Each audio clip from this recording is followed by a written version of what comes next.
Pakistan Peoples party کے senior رہنما سابق وزیر اعظم یوسف رضا گیلانی کے اپوزیشن لیڈر کی حیثیت سے سینیٹ سے استعفے کو مختلف سیاسی جماعتوں کے رہنماؤں نے سیاسی ڈرامہ قرار دیتے ہوئے کہا ہے کہ تمام لوگ جانتے ہیں کہ پیپلز پارٹی وہی کچھ کر رہی ہے جو طاقتور قوتیں چاہتی ہیں، اور یہ بھی ابھی تک حکومت کو بچاتی رہی ہے۔ اس لیے وہ سمجھتے ہیں کہ یوسف رضا گیلانی کا استعفیٰ صرف ڈرامہ ہے، پہلے سے سب کچھ طے تھا۔ سینئر سیاستدان اور گرینڈ ڈیموکریٹک الائنس کے رہنما عرفان اللہ مروت نے سچل نیوز سے گفتگو کرتے ہوئے کہا کہ یوسف رضا گیلانی کا سینیٹ کے اپوزیشن لیڈر کی حیثیت سے استعفیٰ صرف ڈرامہ ہے، اس کے علاوہ کچھ نہیں۔ تمام لوگ یہ بات اچھی طرح سے جانتے ہیں کہ جو لوگ عمران خان کو حکومت میں لے کر آئے ہیں، پیپلز پارٹی ان کا ساتھ دیتی رہی ہے۔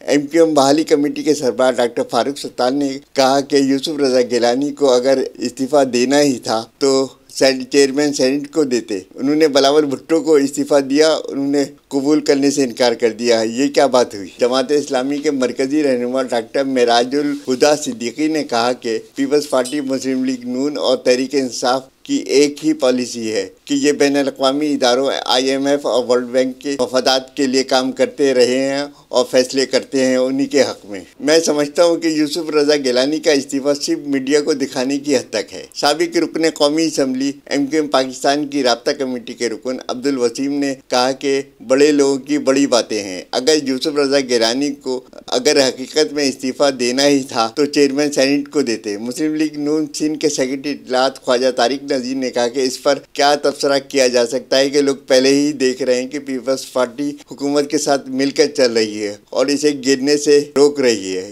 گیلانی کو پہلے ہی پتا تھا کہ بلاول بھٹو ان کا استعفیٰ منظور نہیں کریں گے۔ ایسے ممتاز، سچل نیوز، کراچی۔